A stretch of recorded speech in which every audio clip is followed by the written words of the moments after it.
break out the cargo shorts, brothers, because today we have the Corvette C8. Yes, the fiberglass beauty from Detroit is finally here in the showroom. This one came out of Canada and is a clean title. Had a corporate owner, which is us. Just right around 500 miles on this one. This is the 6.2 liter Z51 pack. So we'll go around and look and see for ourselves what this trim means and what it does for the car.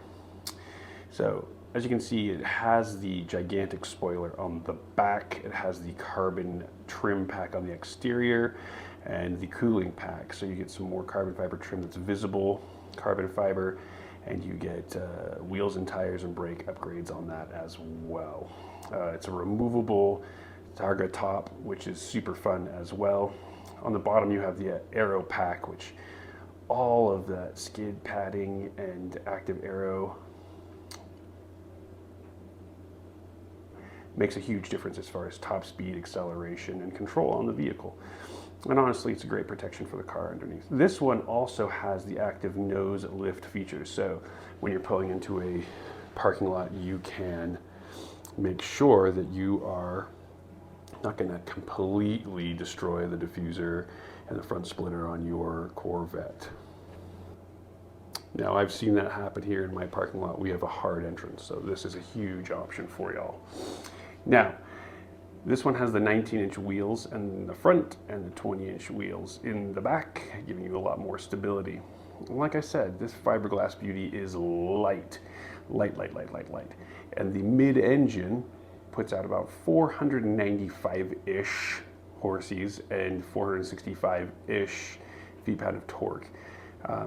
So with the rollout, because all magazines do the silly rollout for their 0 to 60 time, it gives you a 2.9 to 60 measurement, which is, I mean, arbitrary as far as arbitrary is.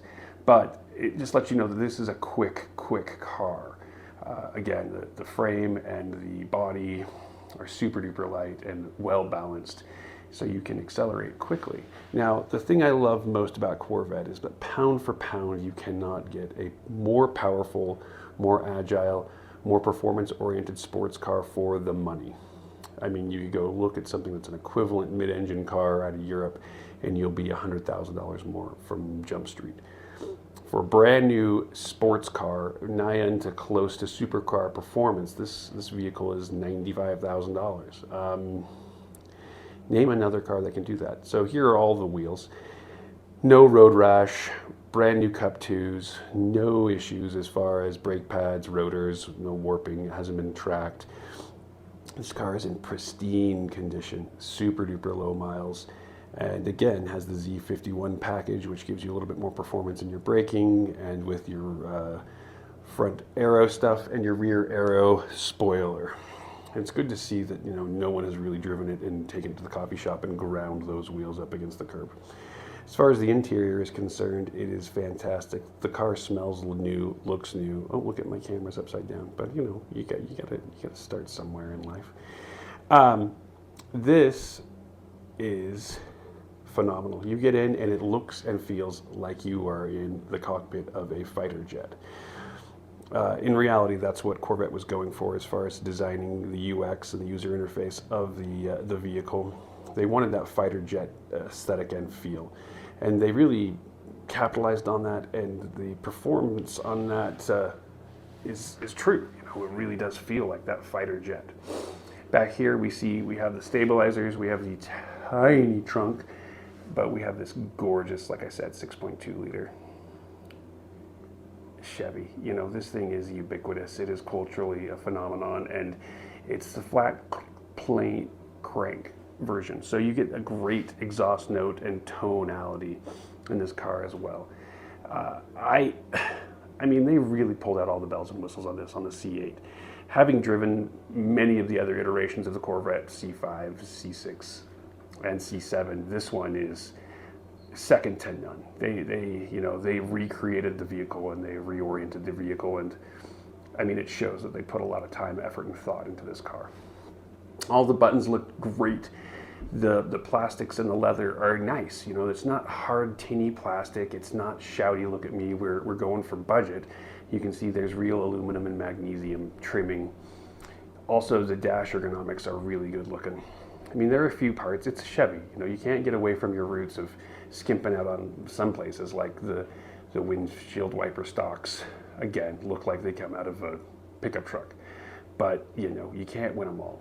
If it was me, just like I said in my Mercedes-Benz vehicle, I would charge $500 more, do some bespoke gear shift and windshield wiper flapper setups, just because it's going to help sell the car. I mean, if we're getting a car that's $100,000, let's make it look and feel like a $100,000 car. Glass and paint and this car are essentially showroom new. It's a little dusty in this video, but man, this car was garaged, well kept, and never, ever, ever pushed beyond anything. I love that it's, look, there's freedom here if your driver has rohypnol.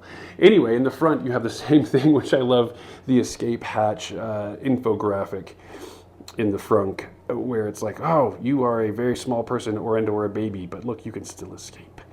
But you know, you have a little bit more storage. You can put golf clubs in the very back trunk, and you can put overnight bags in that front and have tons of room for a really strong weekend getaway or day trip with the buddies, you know, or your lady or your man. You know, this is fabulous. I love the back. It has soft close option for the rear engine cover also. Well, come see us for this 2020 Stingray here at Pressman Auto.